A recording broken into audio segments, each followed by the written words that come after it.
Good morning po. Tayo po'y mag-aral ng salita ng Diyos. The Book of Hebrews chapter 4 verse 12. Ang salita ng Diyos ay buhay at mabisa, mas matalas kaysa alinmang tabak na magkabilay may talim. Ito ay tumatagos maging sa kaibuturan ng kaluluwa at espiritu ng mga kasukasuan at buto at nakakaalam ng mga iniisip at binabalak ng tao. How to receive the word. Siguro po, marami sa atin nagtatanong, bakit simula naman ako'y naging Kristiyano, laman naman ako ng sigmahan, at madalas din naman ako ay dumadalo sa lahat ng mga gawain, pero ba't hindi ko na-experience sa buhay ko yung kapangyarihan ng mabuting balita o ng salita ng Diyos?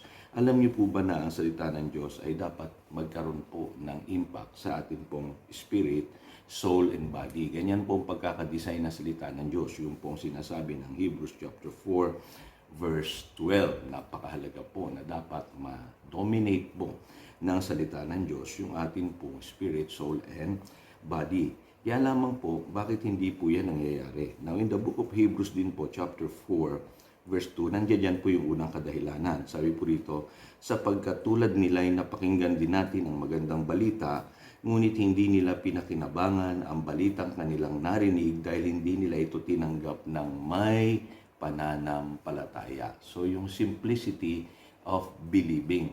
Ganun lang po kasimple kasi ang salita ng Diyos. Kailangan pong tanggapin natin ito ng may pananampalataya. Kadalasan po, sa nakagisna natin, ay nagdadagdag po tayo dyan. Nagdadagdag po tayo ng works, ng human ability, at yung tinatawag na reason. Akala kasi natin gano'n ang pag-interpret ng salita ng Diyos. Ano po, parang gusto natin i-interpret according to our own reason. Kaya hindi tayo masyadong naniniwala, kaya dinadagdagan din natin ang ating sariling effort. Kaya sabi sa John chapter 6, verse 63, ang Panginoong Hesus mismo nagsabi, the flesh profits nothing. So, paano yun? Paano natin papakinabangan ang salita ng Diyos? By simply believing. Isipin niyo po, paano ba tayo na-save? Naniwala lamang tayo sa mensahe ng mabuting balita. Wala tayong idinagdag doon. Ganon lang po ang sinasabi ng Biblia. Kaya sa Galatians chapter 3 verse 5, ito po ang sabi ni St. Paul sa mga taga-Galatia, does God give you His Spirit and work miracles among you because you observe the law or because you believe what you heard? Paano ba kumilos ang Diyos sa inyong buhay? Paano nyo na-experience yung mga himala? Sa pamamagitan ba ng observance of the law? O yung sarili nyong effort? O sa pamamagitan lamang ng pananampalataya? Kaya yung simplicity of believing, napakahalaga po niyan. Kailangan lang natin paniwalaan ng Biblia. Maging makatotohanan sa atin. At kung ano yung sinabi ng Biblia, huwag tayong mga ngatuwiran, tanggapin natin ito. It will penetrate our spirit, our soul, and our body. Pangalawa po ay meron po tayong tinatawag na hearing and understanding in the spirit. Ano po? At ito kadalasan po ang nakikita kong malaking problema sa atin. Ano po? Kasi sabi po sa Matthew chapter 13, verse 23, but the one who received the seed that fell on good soil is the man who hears the word and understands it. So, hindi lamang ito nakapakinig, kundi umunawa. Sabi rito, he produces a crop yielding 160 or 30 times what was sown. So yun po, malinaw na malinaw. Ano po? Kaya pala namunga itong seed na ito, sabi ng Biblia, itong salita ng Diyos na tinanggap ng tinatawag na good soil, kasi siya ay nakarinig at nakaunawa. So, importante po yung hearing and understanding in the spirit. Paano po nangyayari yun? Unang-una po, make no room for emotions. Malaki ang hadlang na ginagawa po ng emotions. Ano po? Ang emotions po, roller coaster po yan. Ano po? Kaya pag ikaw ay isang Kristiyano na nananangang ka sa emosyon, ikaw yung pinakamahina sa lahat. Kasi kung maniniwala ka lang palagi sa iyong nararamdaman, ay dadaigin nito yung kapangyarihan ng salita ng Diyos sa iyong buhay. Yung mga emotional Christians, ano po? Ito po yung katotohanan, sinishare ko sa inyo, kayo po yung pinakamahina sa lahat. Kasi isinasalalay ninyo yung inyong pananampalataya sa inyong pakiramdam. Sabi nga, the flesh profits nothing. Malinaw na malinaw po yan.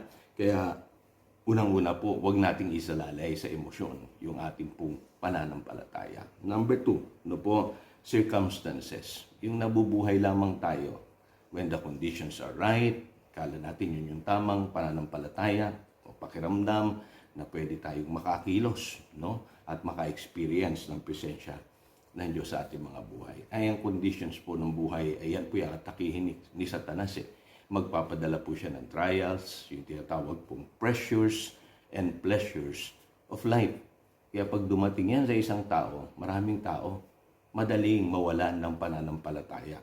Kasi yung pananampalataya niya, binabase niya sa sirkumstansya, sa mga nangyayari sa buhay niya o sa paligid niya. Kaya mahina po yung pagkilos ng salita ng Diyos sa ating mga buhay. Pangatlo po, yung carelessness. Yung pupunta ka lang sa church, tapos hindi ka naman talaga makikinig sa salita ng Diyos. Gagawin mo lahat yung activity sa simbahan, pero hindi ka makikinig ng salita ng Diyos. Maraming lamang distractions ang iyong isipan. Mga alalahanin sa buhay, o di naman kayo mga bagay na magtatakip ng pangunawa mo sa salita ng Diyos. Kaya pagka punong-puno ka ng distractions, hindi mo maintindihan ang salita ng Diyos, definitely hindi yan mamumunga sa iyong buhay. So malinaw po dyan, dalawang bagay lang. The simplicity of believing and hearing and understanding in the Spirit. Pagka nagawa natin na ma-penetrate ng salita ng Diyos, yung pong ating spirit, dyan siya tutubo at mamunga. Yung pong sinasabi ng Acts chapter 19 verse 20. In this way, the word of the Lord spread widely and grow in power. Malinaw po yan. Paano lumago ang salita ng Diyos nung una?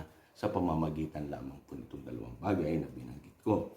At ang sabi rin po sa Colossians chapter 1 verse 6, all over the world the gospel is bearing fruit and growing just as it has been doing among you since the day you heard and understand it. So malinaw po. Yun po ang pagkilos ng salita ng Diyos sa buhay po ng tao. Okay? So, muli ito si Pastor Jojo nagpapaalala upang daluyan tayo ng pagpapala. Manatili tayo sa kanyang salita. Good morning.